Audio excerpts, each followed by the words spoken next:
Армысыздар, құрметті студенттер. Бүгінгі сіздерге арналған дәрісіміздің тақырыбы кеңестік тоталитарлық жүйенің қалыптасуы және оның қайшылықтары деген тақырып. Осы тақырыпты ашу барысында мынадай мақсатты көздейтін боламыз. Қазақстанда кеңестік тоталитарлық жүйенің қалыптасуы және оның зардаптарын жаңа ғылыми нақты деректермен, нақты фактілермен жаңа баяндаймыз. Негізінен осы тақырыпты ашу барысында мынандай жоспармен жұмыс істейтін боламыз. Лекциямыздың жоспары осы бағытта арналған. Қазақстандағы тоталитарлық жүйенің қалыптасуы барысы бірінші, екіншісі жаңа экономикалық саясат, осы мәселелерді қарастырамыз. Екінші, одан кейін Қазақстандағы индустрияландыру процесі, ауыл шаруашылығын күштеп ұжымдастыру мәселесі.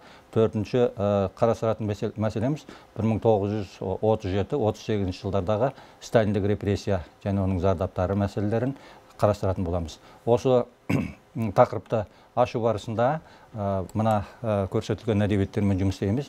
Негізінен бұрынғыдай бұл жерде күнделікті айтып жүрген нақты оқу құралдары, олар жаңа Қазақстан тарихының 5 томдығы, соның 3-ші томы осы тақырыпқа арналған, және Қазақстан тарихының тәуелсіздік кезеңде шығарылған энциклопедиясы, Қазақстан тарихының очерктері, қазіргі заман тарихы, Қаржановтың, Аяғановтың және Әбжановтың редакциясымен шыққан соңғы кезеңдегі қазіргі заман тарихы оқу құралдарын пайдаланамыз. Және де нақты ұсынылатын оқу құралдары осы кезеңдегі ашаршылыққа байланысты, репрессияға байланысты, дәл осы кезеңге қамтитын оқу құралдарын мінекей біз жаңа Талас Омарбековтың тарих ғылымдарының докторы және жаңағы Қойгелдиевтің еңбектері, академик Нұрпейісовтің, Кеңес Нұрпейісовтің Алаш һәм Алашорда еңбектері осы тақырыпта пайдаланатын болады. Сонымен бірге нақты осы жерде біз мына әдебиеттерді сіздерге ұсынып отырмыз. Бұл жерде негізінен мына бірінші Талас Омарбековтың Зобалаң атты шығармасы. Еңбекте 1929 және 31 жылдардағы Қазақстандағы ұжымдастыру мәселелері және сол кезеңдегі сталиндік зұлмат, сталиндік қасірет мәселелері нақты архивтік деректермен баяндалатын болады. Келесі, сонымен қатар, мінекей мына ұлы жұрттың қазақ қалай аштыққа ұшырады. Ұлы еңбегінде бұнда негізінен осы кезеңдегі жаңағы біздің зиялы қауым өкілдерінің жаңа Сталинге жазған хаттары, Рысқұловтың, Ғабит Мүсіреповтің және Бесеуге жазған хат, Сталинге жазылған, Голощекинге жазылған хаттар, осы мәселелер нақты деректермен осы жерде жаңағы айтылатын болады. Келесі мына Валерий Михайловтың редакциясымен шыққан, авторлығымен шыққан ұлы жұрттың жазбалары еңбектерінде ұжымдастыру кезеңдегі Қазақстандағы сталиндік қасірет баяндалады.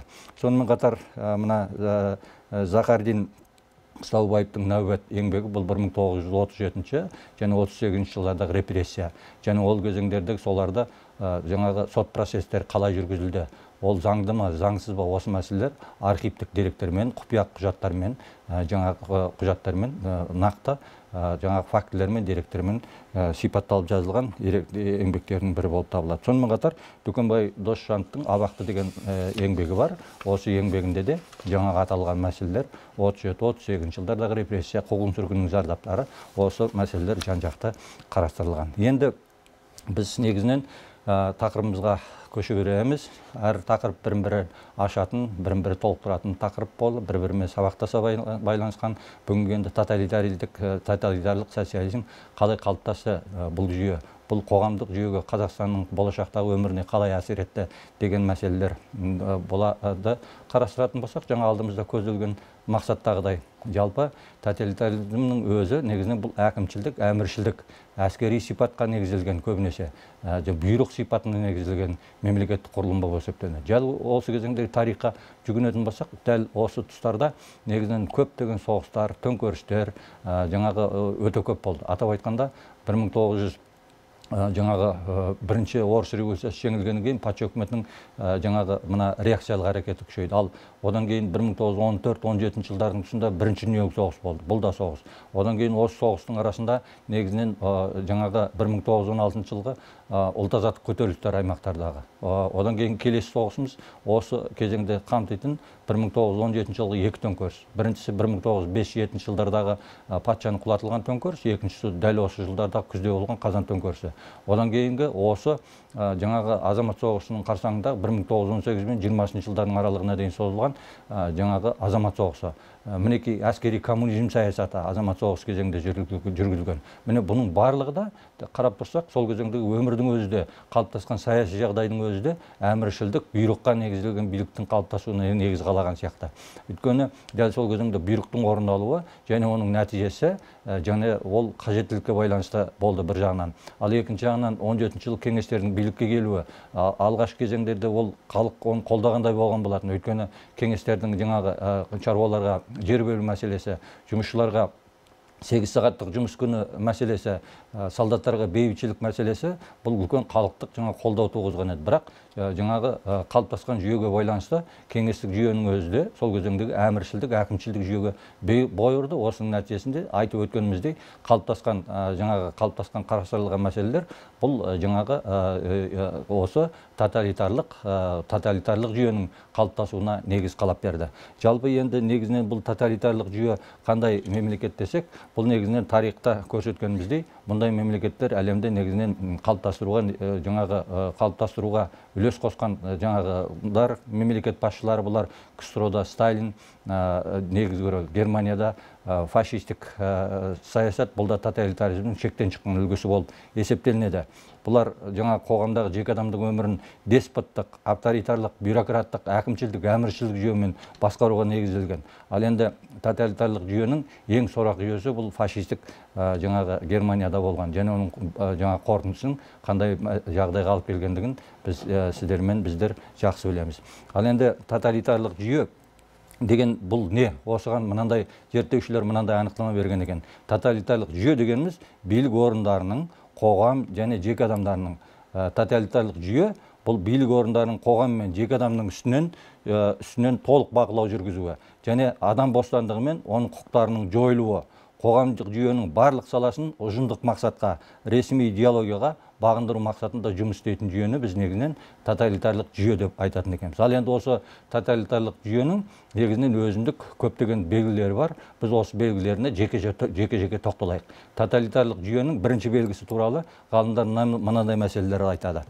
Тоталитарлық жүйенің бірінші белгісі бұл негізінен атқарушы билік орындарының қоғамның алдында, билік орындарының қоғам азаматтарынан алдында жауап бермей, қоғамда заңсыздық қанат жаяды.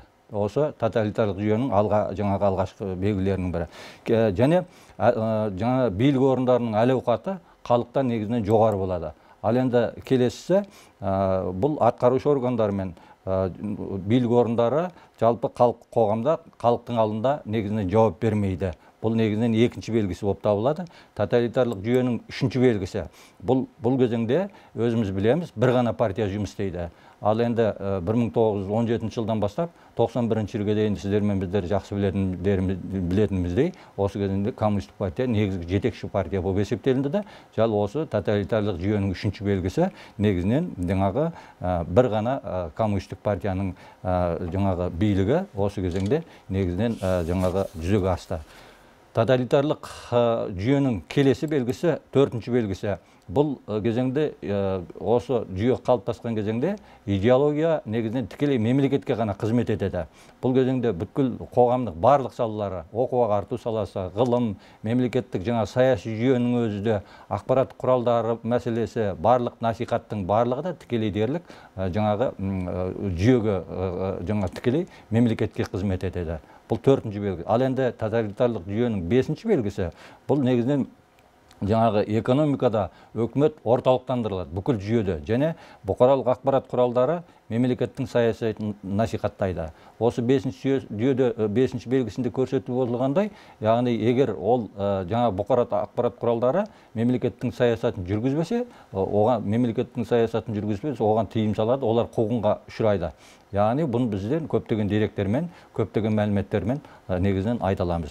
Негізінен жаңағы осы тоталитарлық жүйенің келесі 6-шы белгісі бұл халық өмірінің барлық жағы, яғни азаматтардың жеке өмірі, сонымен қатар жеке өмірде қатаң мемлекеттік бақылауда болады. Азаматтардың жеке өмірінің өзі тоталитарлық жүйенің басты белгісінің бірі мемлекеттік қатаң бақылауында болады. Ал енді бұған келіскісі келмегендердің барлығы да әртүрлі айыптар тағылып, әртүрлі жаңағы біз тарихтан білеміз, халық жауы, басқа деген өзгеше ойлайтындар деген тарихтан білетін бұл мәселелерді қарастырамыз. Осы мәселелер негізінен тоталитарлық жүйенің 6-шы белгісіне тән екен. Ал енді мінекей біздер осы қарастырып тұрған кезеңдегі тоталитарлық жүйенің анықтамасы, оның негізгі белгілері туралы мәселелерді қарастырып өттік. Енді негізінен осы кезеңдегі тақырыпқа қатысты бірінші мәселелерімізді қарастыра беретінбіз. Бұл негізінен Қазақстандағы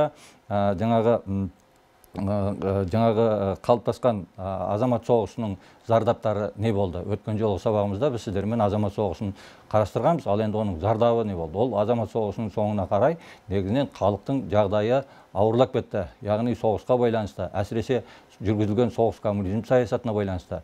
Соның зардаптарына, соғыс коммунизм саясатының негізгі белгілері жаңағы салғырт мәселесі, әскери коммунизм саясатының басты белгісінің бірі. Бұның өзі халықтың болашаққа деген үмітін үзді. Яғни халық болашаққа сенімсіздікпен қарай бастады. Яғни 1920 жыл азамат соғысы бітті де, соғысқа дейінгі кезеңдерде соғыс коммунизм саясатының басты белгілерінің бірі өзінен артылғанның барлығында мемлекетке өткізуге міндетті болатын. Ал бұл жағдайлар енді соғыс біткеннен кейін халық саудаға да тыйым салды, артық өнімдерін ешқайда өткізе алмайтын болды. Оның барлығы да халық жауы болып есептелді. Сондықтан осы кезеңдерде бұның өзі 20 жыл азамат соғысы біткеннен кейін халықтың наразылығын туғыза бастады. Сондықтан жаңа жағдайда тарихта жаңа экономикалық саясат деп аталатын саясат енгізілді. Бұл жаңа экономикалық саясаттың негізінен өзіндік белгілері бар. Өйткені тарихтан білетініміздей 1920-21 жылдардағы ашаршылыққа байланысты жаңағы аймақтарда көптеген жаңағы өкімет орындарына билікке қарсы жаңағы көтерілістер болып өткен екен. Мінекей 1921 жылы әскери коммунизм саясатына жаңа экономикалық саясатқа көшу туралы қаулы қабылданды. Бұл жаңа экономикалық саясатқа көшу туралы қаулының негізгі мәні мынандай мәселелер екен. Мұнда негізінен біріншіден жер жалға беріле бастады. Яғни жаңағы жалдамалы еңбек рұқсат етіле бастады. Әскери коммунизм саясаты кезеңдегі еңбек міндеткерліктері жойылды. Азық-түлік салғырты әскери коммунизм саясаты кезеңдегі азық-түлік салығымен алмастырылды.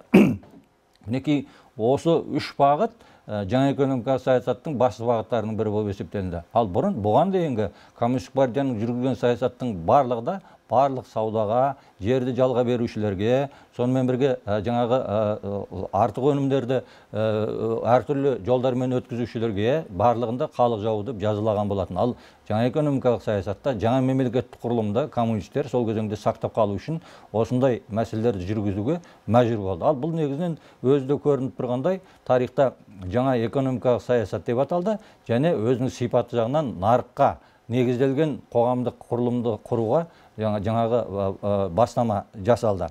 Ал осы кезеңдерде жаңағы автономия құрылғаннан кейін өткен жолы айтқанымыз, Қазақстанда жаңағы жер су реформасы жүргізілді. Қазақстанның бұрынғы патша үкіметінің кезіндегі отаршылық саясат, 16 жыл ұлт азаттық қозғалыстың кезіндегі жаңа тартып алынған жерлер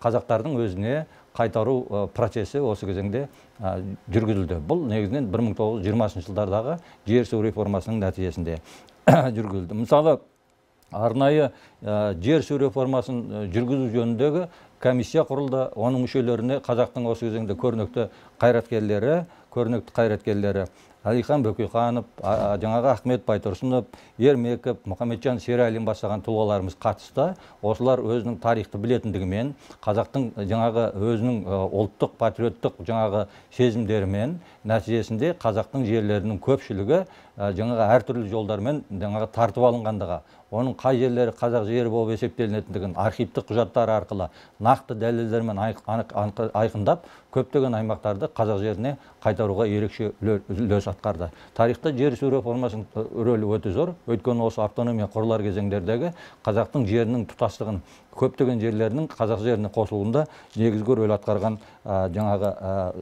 жаңағы реформа болды. 1921-22 жылдардағы жер су реформасының нәтижесінде мынандай мәселелер жаңағы қолға алынды. Семей, Ақмола, Торғай облыстарында жаңағы Сібір революциялық комитетінен жаңағы қазақ автономиясына берілді.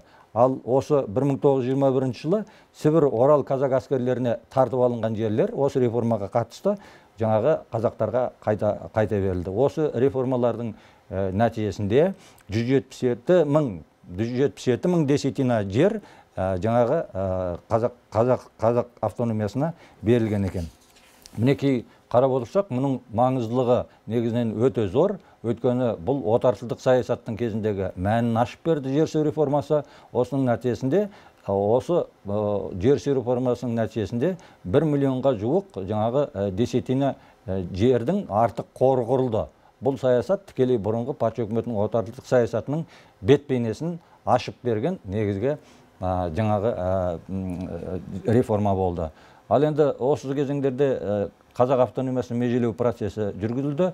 Яғни шекараны анықтау, жаңағы қай жағымен шектеледі, осы мәселелер жүргізілді.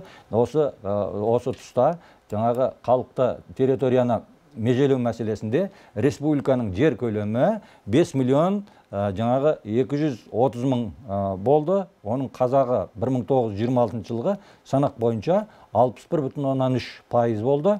Бұның өзі қарап отырсақ, қазақтың 50%-тен жоғары болғандығы, осы сипырға көңіл бөлек. Өткені бұдан кейінгі кезеңдерде осы 61,3%, яғни 50%-дан жоғары болып тұрған қазақ осы қиын жағдайға қарамастан кейінгі кезеңдерде қанша процентке төмендеп кеткендігіне біз айтатын боламыз. Яғни бұл жаңағы саясаттың қарап отырсақ, осы кезеңдердегі мәні өте зор болды.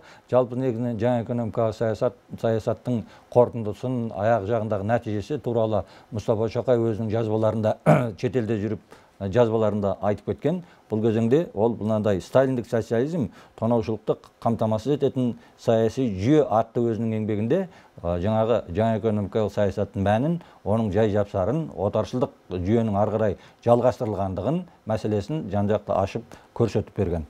Ал енді біз осы тақырыбымызға қатынасты тоталитарлық жүйедегі негізгі рөл атқарған индустрияландыру саясатына бастайтын боламыз. Индустрияландыру саясаты бұл негізінен 1925 жылы Коммунистер партиясының 14-ші съезінен басталды. Бұл тарихта жаңағы осы индустрияландыру кезеңі де басталды.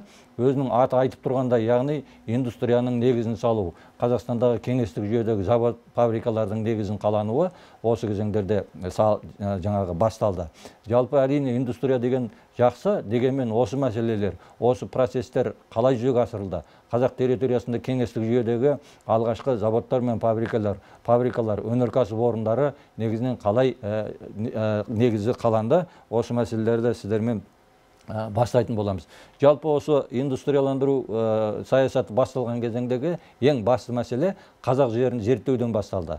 Яғни ғылыми зерттеу экспедициялар ұйымдастырылды. Қазақ территориясында, аймақтарда үлкен ірі осы саланы білетін ғалымдар жіберілді. Осының нәтижесінде жаңағы академик ғалым Курнаковтың басшылығымен олар геологиялық және геофизикалық жаңа Қазақстан территориясында жаңағы зерттеулер жүргізіп, соның нәтижесінде орталық Қазақстанда минералдық тыңайтқыштарға бай деген қорытынды жасады.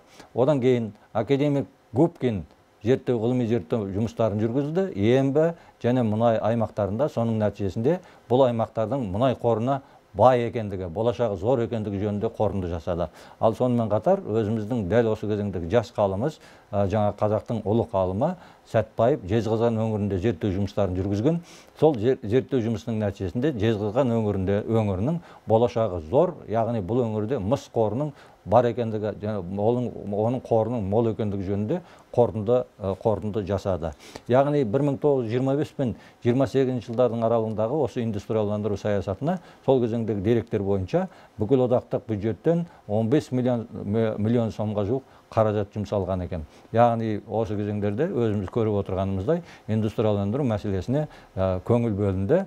Ал енді ерекше көңіл бөлінген, ал енді бұл мәселе, бұл процесс қалай жүзеге асты десек, 1925 пен 30 жылдардың қарсаңында осы индустрияландыру процесінің жүзеге асуында бұл әрине жекелей Қазақстанның Коммунистер партиясының осы кезеңдегі басшылығы жүзеге асырды. Осы 25 жылдардың қарсаңында Қазақстанға жаңағы орталық комитеттің Қазақстанның жаңағы бірінші басшысы болып Голощекин келген болатын. Яғни тарихта осы Голощекиннің айуандығы, Голощекиннің қасіреті, Голощекиннің индустрияландыру кезеңдегі, ашаршылық кезеңдегі жүргізген саясаты тікелей осы 25 жылдардағы осы оқиғаға тікелей сәйкес келді. 1925 жылы Қазақстан өлкелік партия комитетінің бірінші хатшылығы ретінде Голощекин келді де, ол негізінен өзінің алдына үлкен жаңағы мақсаттар қойды бірінші басшы ретінде. Ол негізінен, оның негізгі мақсатының өзі бұрынғы патша өкіметінің кезеңдегі, одан кейінгі орыстық шовинистік саясат, ұлы державалық орыстық шовинистік саясатты жалғастырушы мақсат болды. Өйткені ол осы индустрияландыру саясатын бастаған кезеңде оны жүзеге асыру барысында бұны тікелей жаңағы Қазақстанда индустрияландыру мәселесін орта дәрежеде, ұсақ дәрежеде, шикізаттық дәрежеде дамыту мәселесін, яғни қолға алды. Голощекин негізінен ол Сталиннің бағытын жақтады, Сталиннің көсемшілдік, әкімшілдік идеясын орнықтыруды қолға алған негізгі қайраткерлердің бірі болды. Ол осы кезеңдерде Голощекин негізінен Қазақстан территориясындағы өнеркәсіп орындарын ұсақ деңгейде, орта деңгейде жаңа қалыптастырып, ал енді ірі өнеркәсіп орындарын шикізаттан тікелей өңдеп, одан өнім шығаратын өнеркәсіп орындарын орталықта Ресейдің басқа дамыған аймақтарында салу мәселесін көздеді. Ол өзінің сөзінде, әртүрлі жиындарда айтқан сөздерінде осы мәселелерді ашып айтты. Индустрияландыру дегеніміз бұл әрбір республиканы бас-басына индустрияландыру емес. Алдымызға қойып отырған басты мәселеміз бұл жаңағы Қазақстандағы жаңағы осы жоспар бойынша саясатты жүзеге асыру деп есептеді. Мінекей осы тұста жаңағы Голощекиннің индустрияландыру саясатының дұрыс емес екендігін, қоғамдың даму заңдылықтарына қайшы келетіндігі жөнінде өзіміздің қай кезеңде болмаса да зиялы қауым өкілдері өздерінің пікірлерін айтады. Олар оң пікірлерін айтады. Осы тұстарда олар әртүрлі дәрежеде білімді зиялы қауым өкілдері шықты. Олардың негізгілерінің бірі Смағұл Сәдуақасов болды. Смағұл Сәдуақасов өзінің жиында Голощекиннің осы индустрияландыру саясатының жаңағы бағытының дұрыс емес екендігі жөнінде мынадай мәселені жөнінде өзінің сөзінде былай дейді. Смағұл Сәдуақасов: неліктен Голощекин жолдас жүн жуатын орнынан әріге бара алмай жүр? Дұрысында оғандан ары қарай барғысы келмейді дейді. Темір жолдардың біресе Қазақстаннан жуылған жүн, біресе осы жүннен дайындалған тоқылған өнімнің, чұғанның, дайын өнімдердің қайтадан тасығаннан гөрі Қазақстанның өзінде осы дайын чұғадан жаңа шыққан өнімдерді тікелей Қазақстанның өзінде жасау мәселесі неге қолға алынбады дейді. Бұл негізінен, яғни бұл Смағұл Сәдуақасовтың экономист ретінде, саясаткер ретінде өнеркәсіпті шикізат көзінде жақындату жөніндегі маңызды пікірлері еді. Яғни біздің қайраткерлердің басым көпшілігі осы Смағұл Сәдуақасов сияқты Қазақстандағы ірі шикізат байлықтарын өңдеп шығаратын жаңағы кәсіпорындарды салудың қажет екендігі жөнінде өздерінің пікірлерін айтты. Олар осындай бағытта салынған кәсіпорындар бұл республика үшін болашақта оның маңыздылығы зор болатындығын. Ал бұған әрине Голощекин келіскен жоқ. Олардың бұндай пікірге, өзінің пікіріне қарсы болғандардың барлығында ұлтшыл деп айыптады және Сталиннің көмегіне сүйеніп, кейінгі кезеңдерде бұлардың қай-қайсы болмасын негізінен жаңағы қуғындады. Мінекей бұл осы индустрияландыру саясаты, яғни бірінші басшы ретінде Голощекиннің келуімен 25-ші жылдардың қарсаңында ол ары қарай жүзеге асырыла берді. Ал енді Қазақстан территориясында негізінен жаңағы 27-ші жылы өзіміз білетініміздей, өткен жолы дәрісімізде де бір қарастырып кеткенбіз, жаңағы 1500 шақырымға созылған Түркістан-Сібір жол магистрін салу басталды. Осы Түркістан-Сібір магистрін салу мәселесі бұл өлкедегі индустрияландыру мәселесін жүзеге асырудағы маңызды жаңағы шара болды. Ол мәселені айтуымыз керек. Негізінен осы кезеңдерде жаңағы құрылыс бастығы Чатовтың және осы комиссияның мүшесі болған өзіміздің белсенді қайраткер Нұрмақовтың, Тұрар Рысқұловтың тікелей басшылығымен және Мұхамеджан Тынышбаев кейін осыған басы қасында болды. Осылардың нәтижесінде Түркістан-Сібір темір жол құрылысы жаңағы жүргізілді. Негізінен осы 1930 жылдардың қарсаңында 28-де осы құрылыстың солтүстік пен оңтүстік участокты байланыстыратын Айнабұлақ станциясында жолдың екі жағы түйісіп, өзінің алға қойған мақсатын 31 жылдың қаңтарында артығымен орындап шықты. Яғни бұл индустрияландырудың басты саясатының басты жетістіктерінің бірі еді. Осындай шаралардың барысында Орта Азия, Сібірдің маңызды аймақтарымен жалғастырылды. Яғни осы қатынаста енді басқа да Қазақстан аймағында көптеген жаңағы мына темір рудаларын өңдеу, түсті металдарды өңдеу, осыған қатысты кәсіпорындардың негізі қалана бастады. Негізінен бұның да жаңағы жақсы жақтары болды. Ал дегенмен осы индустрияландырудың мынандай басты кемшілігі болды. Егер осы кемшіліктер бұлай болмағанда, ол индустрияландыру саясаты, нарықтық экономикаға бой ұру мәселесі, бұдан да жақсы нәтиже берген болар еді. Индустрияландырудың саясатының мынандай негізі кемшіліктері болды.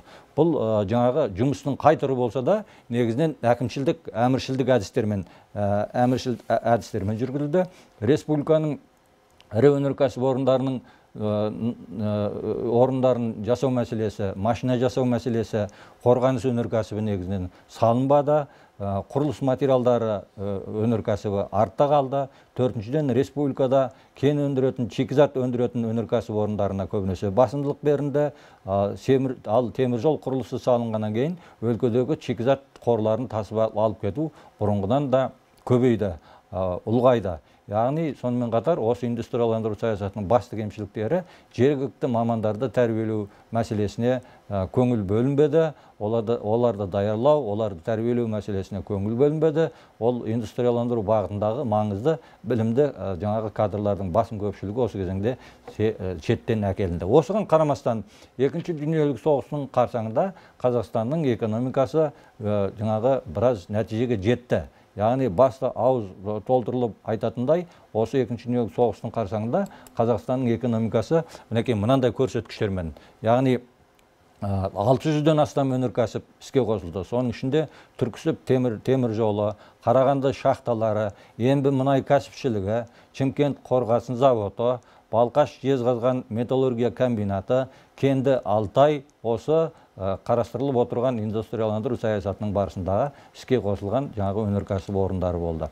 Сонымен біз осы индустрияландыру саясатын қорда айтатын болсақ, осы кезеңде Қазақстан осы саясаттың барысында Екінші дүниежүзілік соғыстың қарсаңында аграрлы, индустриялы ел дәрежесіне жетті. Аграрлы индустриялар бұл әрине оңай нәтиже емес, көптеген құрбандықтармен бардық. Жаңағындай жүргізілген үлкен кемшіліктерге қарамастан, Екінші дүниежүзілік соғыстың қарсаңында Қазақстан аграрлы елге және индустриялы деген осындай атқа ие болған тарихта мемлекеттердің қатарына жетті. Бірақ Қазақстанның өнеркәсіп орындары тағы да бас айтуымыз керек, шикізат көзін өндіретін, шикізат аймағына айналған аймаққа айналды. Енді сіздер мен біздер осы жаңа экономикалық саясаттың басты кезеңдерінің бірі ауыл шаруашылығын ұжымдастыру мәселесіне қарастырамыз. қазақ халқы ғасырлар бойы негізінен көшпелі мал шаруашылығымен айланысатын халық болды. Ал енді осы ғасырлар бойы көшпелі мал шаруашылығымен айланысатын халықты отырықшылыққа көшіру мәселесі осы кезеңде қолға алынды. Бұл мәселелер тікелей қай кезеңде десек, осы жаңа экономикалық саясат қарсаңында арнайы коммунистер партиясы 1927 жылы жаңағы ауыл шаруашылығын ұжымдастыру жөнінде жоспар қабылдады. Бұл Қазақстанға арналды да, бұл негізінен 1932 жылдың көктемінде, жаңағы 32 жылдың көктемінде осы жоспарды аяқтау мәселесі қолға алынды.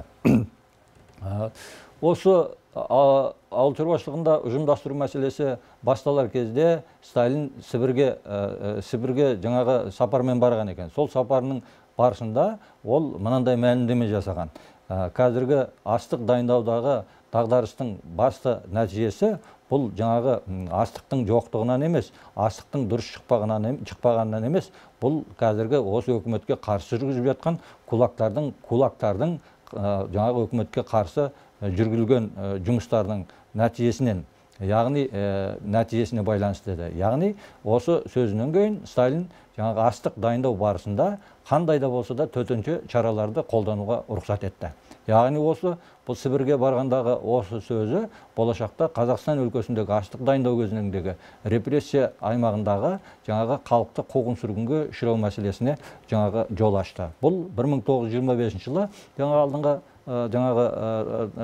тақырым барысында айтқанбыз. 25 жылы Қазақстанның бірінші басшысы Голощекин келген. Ол яғни Қазақстан өлкесінде осы индустрияландыру мәселесінде және жаңағы ауыл шаруашылығын ұжымдастыру мәселесінде жүзеге асыруда басы қасында болған жаңағы коммунистер партиясының белсенді мүшесі болды.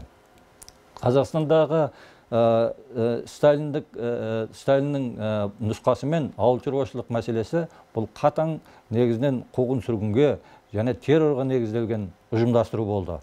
Осыған қатысты Голощекиннің орталықтың нұсқауымен Қазақстанда индустрияландыру мәселесін жүзеге асыру үшін 4800 уәкіл жіберілген.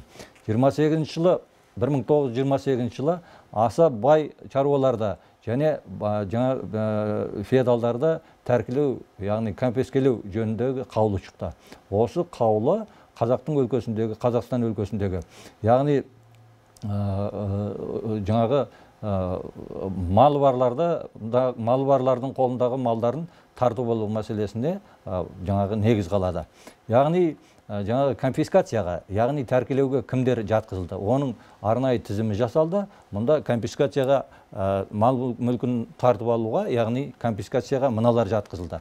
Біріншіден, бұрынғы сұлтандар мен хандардың тұқымдары, сонымен қатар ірі қараға шаққанда малы жаңағы 400-ден астам малы барлар, жартылай көшпелі аудандарда 30-дан астам ірі қараға шаққанда малы барлар, отырықшы аудандарда 150-ден астам малы барлар конфискацияға іліну керек болды.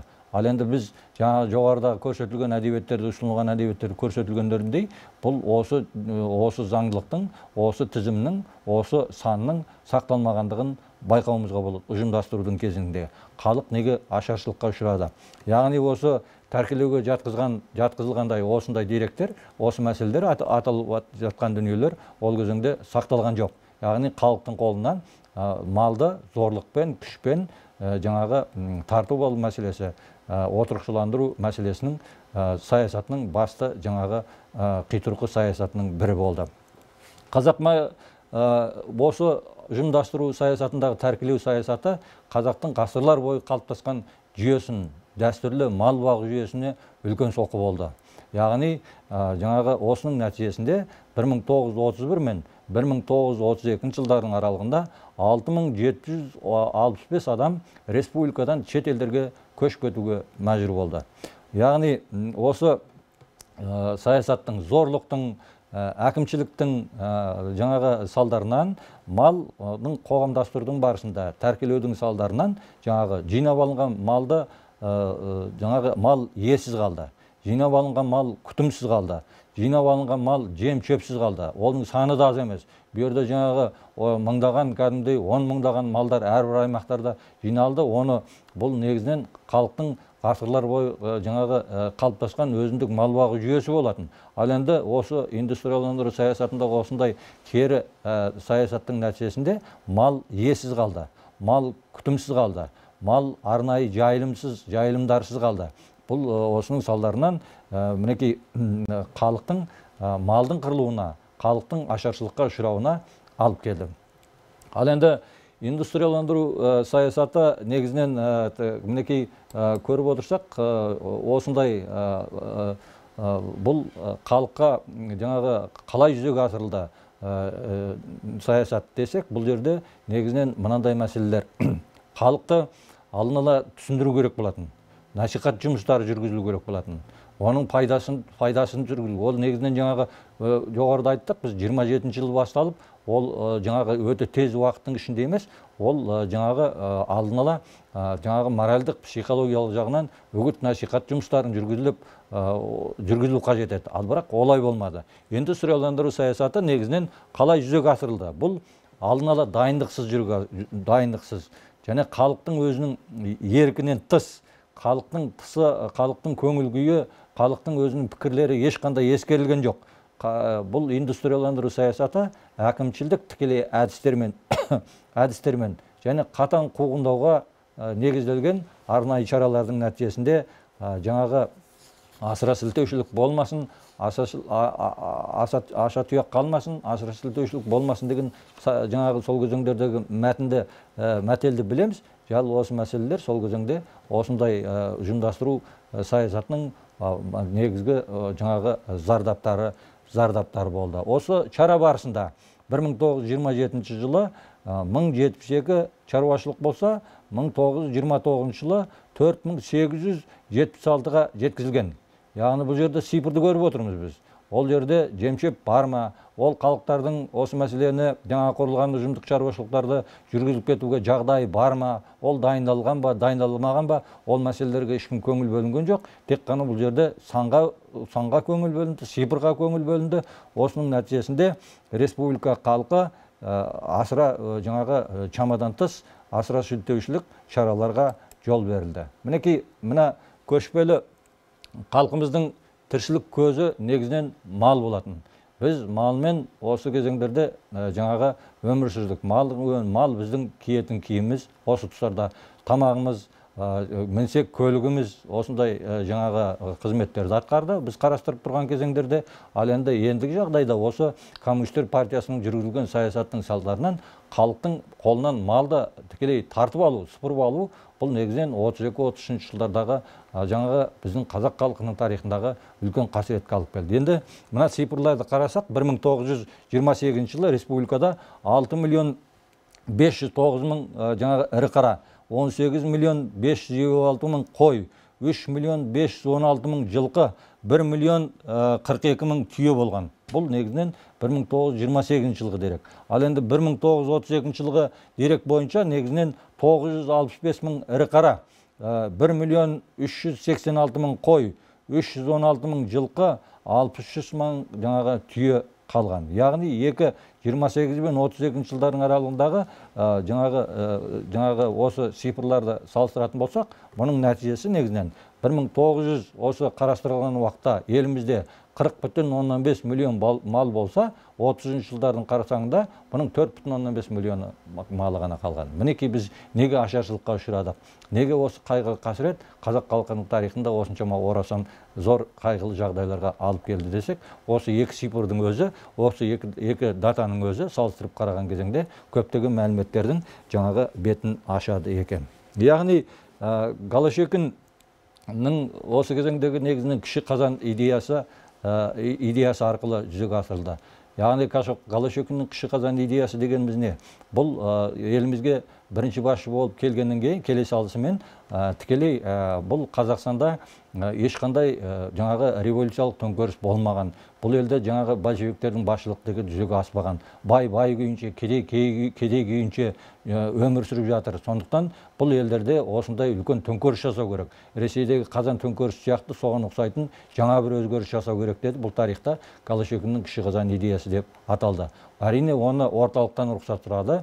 Сталинге осы мәселені телефонограмма ретінде жаңағы хабарлаған. Ал Сталин болса оған қайтарған жауабы: сізді осы елге бірінші басшы ретінде жібердік, сіздің алдыңызға қойып отырған жоспарларыңыз, ал мақсаттарыңыз өте дұрыс, осы мәселені жүзеге асыра беріңіз деп жауап берген екен. Мінекей осы Голощекиннің кіші қазан идеясына жүргізіліп жатқан ашаршылық кезеңдегі халықтың аштықтан қырылуына байланысты негізінен наразылық білдірген ұлттық жаңағы қайраткерлер болды. Олар негізінен Рысқұлов сияқты, Смағұл Сәдуақасов сияқты жаңағы қайраткерлеріміз орталыққа әртүрлі, біреулерін орталыққа қызметін жаңағы өрлетіп жіберді, екінші біреулерін жаңағы әртүрлі халық жауы, мемлекеттік билікке қарсы шыққан деген жалған ақпараттармен қуғындап, оларды жаңағы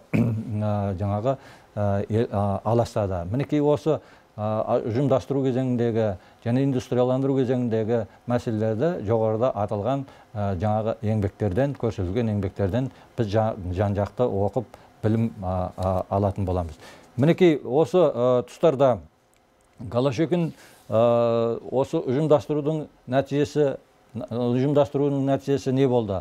Яғни ұжымдастырудың саясатының бұл қоғамның дамуының заңдылығына қайшы келетіндігіне халық наразы болды. Мұның өзі көптеген елді мекендерде жаңағы көтерілістердің болғандығынан біз байқауымызға болады. Ұжымдастырудың нәтижесінде ұжымдастыру бұл халықтың ғасырлар бойы қалыптасқан жаңағы отырықшылық сипатына үлкен соққы болды. Яғни ол осы жүйені күйретіп, мыңдаған адамдардың, миллиондаған адамдардың ашаршылыққа ұшырауына алып келді. Яғни зорлықпен күтімсіз жаңағы жиналған мал сырапсыз осы кезеңде негізінен жаңағы қырылды. 1932-33 жылдардың қарсаңында негізінен халық бар малдың жаңағы 40%-ке жуығы жаңағы шығынға ұшыраған. Аштықтың кезінде, осы орасан зор аштықтың кезінде Қазақстан территориясында адам етін жеу, жаңағы иттің, мысықтың етін жеу, осындай фактілер көп кездескен. Бұл туралы зерттеу жұмыстары көп жүргізілген. Жаңа көрсетілген әдебиеттерден осындай мәліметтерді көптеп кездестіруімізге болады. Осыған қатысты 1930 жылдары 313 мың адам аштықтан қырылған екен. Яғни Голощекиннің осы саясатына қарсы түрлі аймақтарда халық наразылығы, халық өздерінің жаңағы қарсылығымен, азаттық жолында қарсылығымен жаңағы көріне бастады, көрсетті. 1926 жылы санақтың қорытындысы бойынша сол кезеңде ғалымдар зерттеу жұмыстарын жүргізген осы кезеңдерде. Сонда осы көрсетілген зерттеулерде Қазақ АКСР-ның аумағында 3 миллион 628 мың халық мекендеген. Жаңа жоғарыда сіздермен айттық, мына фактіге, мына цифрға көңіл бөліңіздер деп. Ал бірақ 12 жылда 1939 жылғы санақ өткізілген кезеңде, санақ әрбір 10 жылда өткізіліп тұрады. Жаңағы санақта халықтың санының 1 миллион 321 адамға, яғни 36,7%-ға азайып кеткендігін біздің үлкен демограф зерттеуші ғалымыз Татимов осындай мәліметтерді ұсынады. Яғни осы деректердің тұрғысында есептесек, сол зұлмат жылдарында 2 миллионға жуық қазақ, 2 миллионнан астам, жаңағы 1 миллион 700 мың деп жүр. Негізінен осы ғалымдар одан да көп деректерді айтады, халықтың ашаршылыққа ұшырағандығы жөніндегі мәліметтер бар. Яғни біздің зерттеуші ғалымымыз Татим өзінің зерттеулерінде осы ашаршылық зұлмат кезеңінде халықтың 42%-ға жуығы қырылғандығын, 1 миллион 750 мыңға жуық адамның аштан өлгендігі айтылады. Және оның ішінде жаңа шетелден көшіп кеткендер бар. Міне қазақтың саны осы кезеңде неге азайып кетті? Бұл қазақ халқының тарихында қайғылы, қасіретті кезеңдер деп жаңағы айтылады екен. Яғни осы кезеңдерде республикадан тыс осыған қатысты 1 миллион 130 мың адам шетелге көшіп кеткен екен. Мінекей бұл осы 1932-33 жылдардағы кезең қазақ халқының тарихындағы бұл аса зор қайғылы жаңағы кезең, зұлмат кезең болып есептелінеді. Сондықтан 1992 жылы мінекей бұл 1932-33 жылдардағы халықтың жаңағы ашаршылыққа ұшырағандығы, ал 1930 1992 жылы еліміздің президенті Нұрсұлтан Әбішұлы Назарбаевтың арнайы жарлығымен 31 мамырда бұл жаңағы осы мамырда ұлттық аза күні ретінде атап өтті. Яғни қуғын сүргінге ұшырағандар мен жаңағы жазықсыз жазаға ұшырағандардың күні ретінде, яғни жыл сайын 30-31 мамырда елімізде ұлттық аза күні ретінде жаңа негізінен атап өтеді екенбіз. Мінекей осы халық осындай ашаршылыққа ұшырап жатқан кезеңдерде жаңағы Голощекинге, Сталинге өздерінің пікірлерін айтып, хаттарын жазған жаңағы зиялы қауым өкілдері болды. Соның бірі Тұрар Рысқұлов Сталинге жазған хаты архивте сақталған. Мұны жаңағы зерттеушілер жоғарыда еңбектерінде көрсетілген. Содан нақты оқып білулеріңізге болады.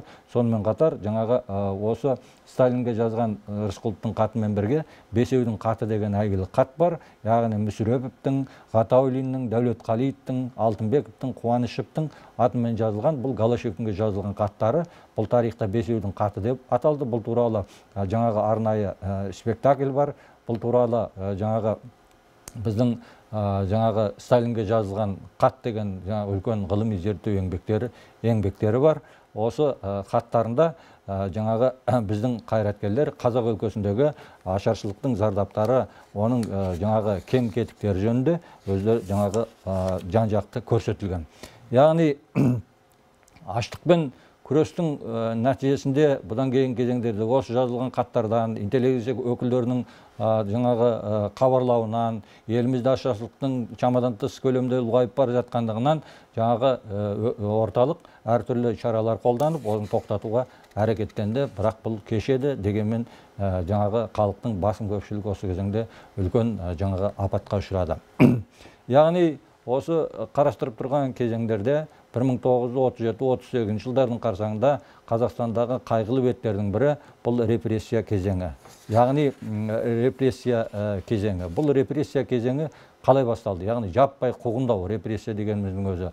Жаңағы өкіметтің билікті, өкіметтік әскерді, өкіметтік күшті қызмет орындарын пайдаланып, сол мемлекетке қарсы шыққандарды, немесе қарсы пікірлерді айтқандарды қудалау саясаты негізінен ол репрессия кезеңі болып есептелінеді. Бұл негізінен 1937-38 жылдары жаппай сипат алды, ал Қазақстандағы репрессия мәселесі бұл 1928 жылы басталды. Яғни репрессия 1928 жылы жаңағы басталды. Осында жаңағы кімнің, Голощекиннің Қазақстанда өлкелік партия қайраткерлерінің басшысы болып келген кезеңдерде басталған болатын. Сонда ол негізінен Қазақстанда мынандай пікірлер айтқан. Қазақстанда жаңағы Ұлы Қазан төңкерісінің ықпалы болған жоқ, бұл жерде ешқандай өзгерістер болмаған деген пікірлерді айтты. Мінекей осы кезеңдерде, яғни жаңағы бұған қарсы болғандар болды, мұндай пікірлер, индустрияландыру саясатына қарсы болғандар болды. Осыған қатысты Голощекин 28 жылдардың екінші жартысында Қазақстан өлкесінде енді жаңағы осы жазалау мәселелерін бастады. Сөйтіп 1928 жылдың аяғында буржуазиялық ұлтшыл деп ең алғашқы кеңес өкіметі орнаған кезеңдерде кеңес өкіметі қарсы жағына шыққан қайраткерлер қуғындала бастады. Олар негізінен көріп отырғанымыздай жаңағы Байтұрсынов, Дулатов, Жұмабаев, Аймауытов, Ғапбасовтар қудаланды. Мемлекет қоғам қайраткерлері одан кейін қудалана бастады. Бұлар сол кезеңдердегі кеңес өкіметінде маңызды қызмет атқарған 1927 мен 29 жылдардың қарсаңында маңызды қызмет атқарған тұлғалар, бұлардың көпшілігі осы кезеңде жаңағы атылды. Қасіретті қудалаудың екінші кезеңі 1927 жылы басталды. Осы 27 жылы халық жауы деген атаулармен мына көрсетіп отырған қайраткерлер атылды. Осының нәтижесінде 1900 Қазақстанда осы жаппай репрессияның қуғын сүргіннің нәтижесінде негізінен жаңағы 103 мың адам, 105 мың адам НКВД-ның жаңағы чеңгеліне ілігіп, оның 22 мыңға жуығы жаңағы атылған екен. Осының нәтижесінде мінекей көріп отырмыз, Қазақстан территориясында жаңағы лагерлер аймағына айналды. Қазақстанда көптеген жаңағы лагерлер, жазықсыз жазаланғандарды қудалайтын лагерлер салына бастады. Осының нәтижесінде бұл жаңағы мына Қарағанды лагері, сонымен қатар Алжир лагері, Алжир деген бұл Акмолинский лагерь жон изменников родине тек қана жаңағы интеллигенция өкілдерінің әйелдері, солардың қыздары, туысқандары, тек қана әйелдер жатқан лагерь. Ақмола лагерінің отанын сатқандардың деген бас қаріптермен алынған. Осындай Қазақстанның өлкесінде лагерлер болды. Осы лагерлерде жазықсыз көптеген азаматтарымыз жаңағы жазаланды. Мінекей мына көріп отырған жаңағы картада сол кезеңде Қазақстан өлкесінің лагерлер аймағына айналғандығы жөнінде ГУЛАГтың 26-шы нүктесі Алжирдің қай жерде орналасқандығы жөніндегі мәліметтер көрсетілген. Жаңа жоғарыда айттық, мінекей бұл біздің қазақ халқының тарихындағы күрделі қасірет. Осыған қатынасты 92-ші жылдары 31-ші маусымда жаңағы ұлттық аза күні ретінде атап өту мәселесі қолға алынған. Елімізде мінекей мына көріп отырғанымыз бұл негізінен жаңағы қазақтың осы жазықсыз қуғын-сүргінге ұшырағандарға арналған жаңағы мемориалдық ескерткіш. Бұл мінекей жаңалық мемориалдық ескерткіші. Сонымен қатар жаңағы Астанада да осындай ескерткіштер асылған.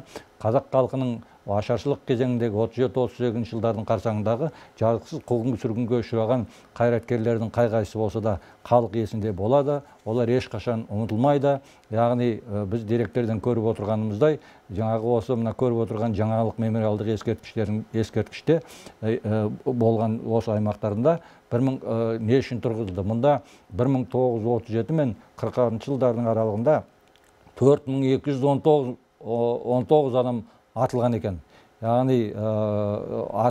Яғни біз мінекей бұл осы аталғандардан осы қарастырып өткеніміздей 1920 жылғы жаңа экономикалық саясаттың кезеңіндегі, ашаршылықтың кезеңіндегі, жаппай қуғындау кезеңіндегі, екінші дүниежүзілік соғысқа дейінгі кезеңдердегі тоталитарлық, әкімшілдік, әміршілдік жүйенің қалыптасу мәселесі болғандығын жаңағы қарастырып өттік.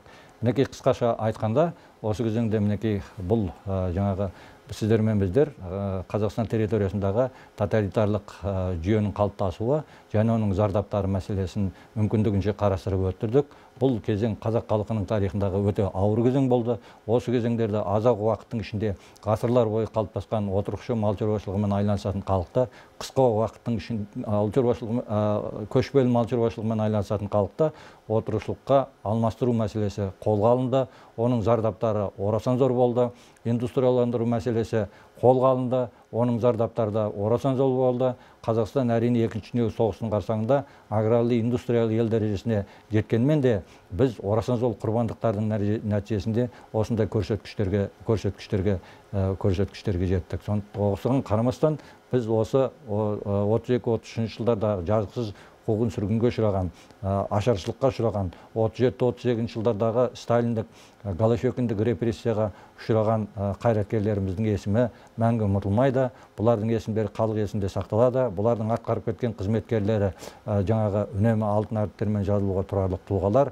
Халықты жаңағы жастарды патриоттық рухта тәрбиелеу мәселесінде бұлардың істеген қызметтері, еңбектері қай кезеңде болса да маңызды рөл атқарады.